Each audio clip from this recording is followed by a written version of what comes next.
Let's talk about the academy, shall we?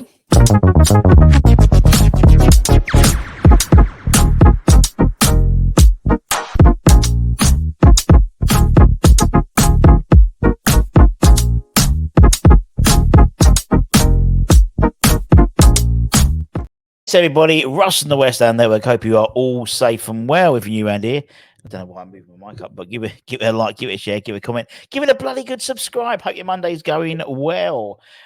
Busy day. I had a rant this morning, as I do. Then we had the player ratings, which is always easier when we've won a game. Hammer's headlines spoke about the women. Good result for them and various others of news and reviews and opinions.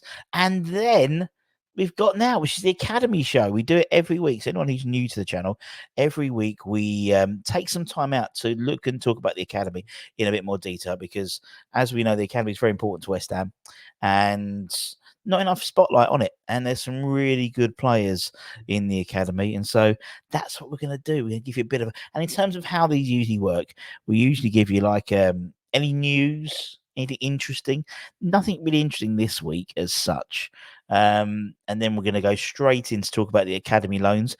We covered the first team loans in Hammer's headlines, so go back and check that out, like Flynn Downs and Tilo Kira and Ben Rama. But we're going to concentrate on the Academy loans here and then talk a bit about the games that have happened this week or the week that's just been. Simples. So let's start. Let's not start with that one. Let's press this button instead. There we go. And talk about the Academy and talk about the players out on loan. We've got a number of players out on loan, as you well know. Not the best week for the Academy loan players, I'll be honest, this week. Not the best. Some didn't get any minutes, and the ones that did, I think they've all lost apart from one. Yeah.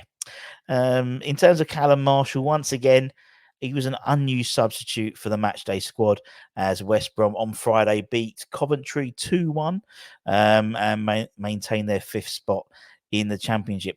I've said this. I said it from the beginning. I thought it was a wrong loan spell for him. In all honesty, you see how some of the other players are getting a lot more game time than Callum, who's arguably probably our brightest prospect, I would say. And again, unused substitute. And what do you expect? West Brom are vying high for the, they're quite secure in the playoffs. And are they going to play a relatively untested young lads when they've got a lot of experience on the bench? Probably not. In all honesty. He may get 10 minutes here, 10 minutes there if they're winning the game to see it out. But if they want to change the game, they're probably more likely to go with the sort of recognised players. And that's the trouble with the loan spell. That's why you've got to pick the right club. And I don't know if this was the right move for him, in all honesty. But he may score the winner at Wembley if they get to the final. And then it's all worth it, isn't it? Where else? Let's talk about Gideon Kadoa and also Freddie Potts. Both of them are at Wycombe Wanderers, and both of them got minutes on Saturday rather. But they lost. Wycombe lost 4-2 at home to fourth place Barnsley. They were down to 10 men just after Gideon came on the 67th minute. And Freddie came on the 73rd minute. Obviously, Freddie has been playing a lot for them. The last couple of games, he hasn't featured as much. I think they've got one eye because they're relatively safe in terms of League One now. I think they've got one eye on Wembley. They play in April against Peterborough in the EFL Trophy final. So I think they'll have one eye on that. So they'll be ticking the players over, in terms of the guys who are likely to feature there. In my view. I mean, they're 14th now. They got an away trip to Reading on Saturday, next on the list. Dan we've got Dan Chester's. Yeah, Dan Chester's 90 minutes under his belt again. That's, I think, second 90-minute back-to-back, I think, for his lone club, Salford City. But they lost 2-0 at home to playoff chasing Gillingham.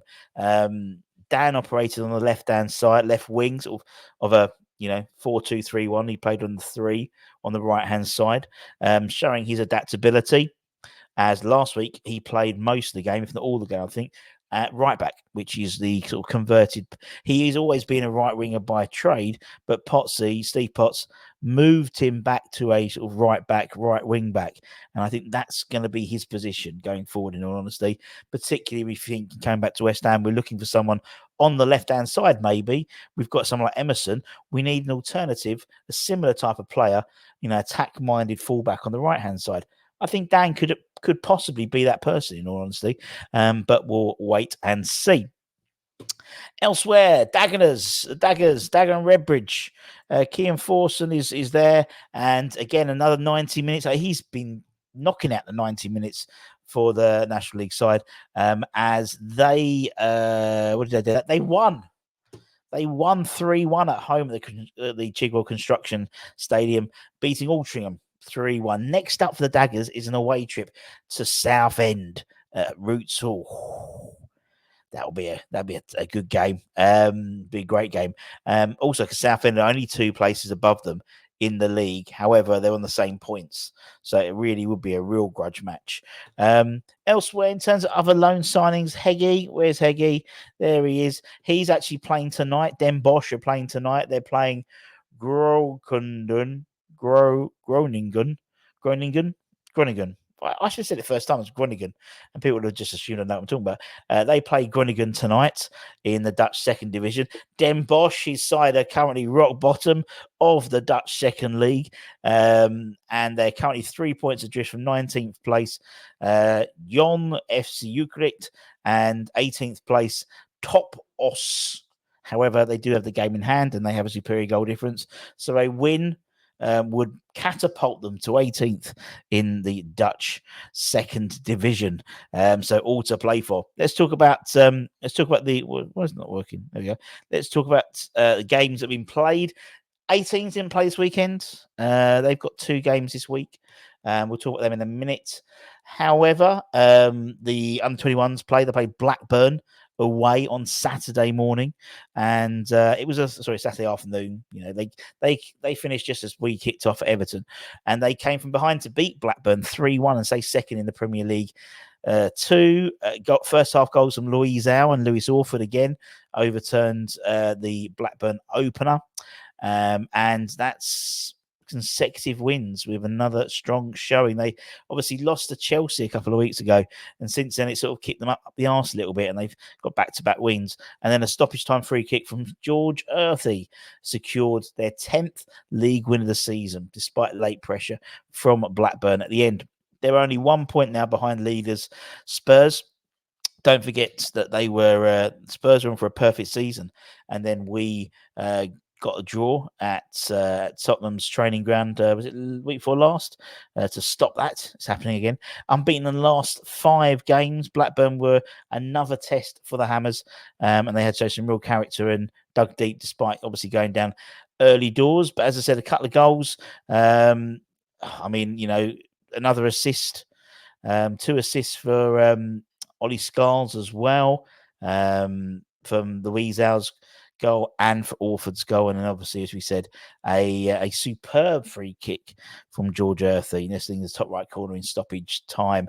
Next up for the under-21s, they're back at Rush Green. DJ Russie B on the 1s and 2s, 7 p.m. Rush Green Friday. They play Fulham under-21s. I think Fulham are third or fourth. So it's going to be a good game, a really good game, because that could be second versus third or second versus fourth, something like that. It's very, very close in the. Let's just find out. It'll be easier. I'm pretty sure they're pretty high up. Premier League 2. Where is it? I don't explain. Don't want the tables, man. No, not the Premier League table. Jesus Christ. Premier League 2 South. Give it to me. There we go. And they are currently Fulham are fourth. Sorry, they're fourth. Yeah, they're fourth. It's currently Spurs on 34 points, West Ham on 33 points. Although Spurs do have 2 games in hand. Arsenal 30 points, 3 points behind us. Then Fulham on 28 points. So it's going to be a tough game, that's for sure. So make sure you get down to the Rush Green Stadium on Friday, and it's like a $5 or something. I think it's free for like season ticket holders or something like that, and cheer on the boys.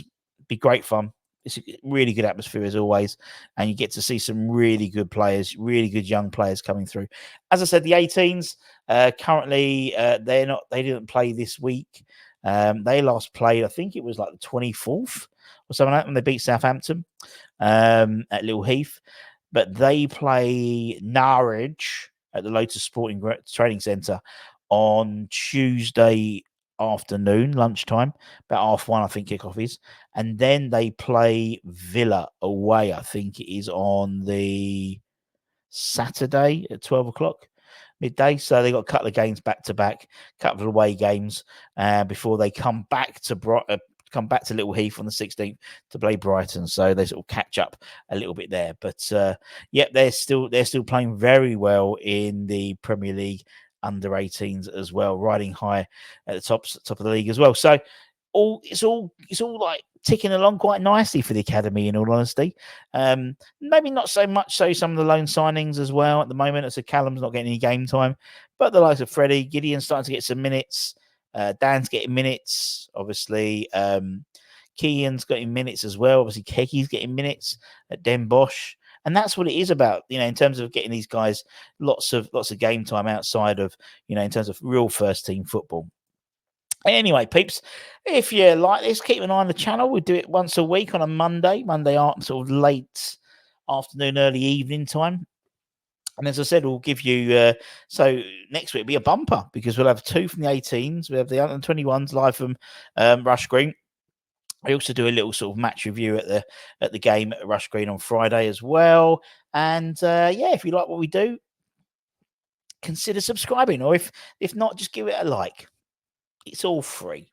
If you want to contribute, then obviously become a channel member. It'd be lovely. But anyway, apart from that, take care, stay safe, stay warm, stay humble, keep the faith, my bloody friends, and I'll see you guys soon. Take care.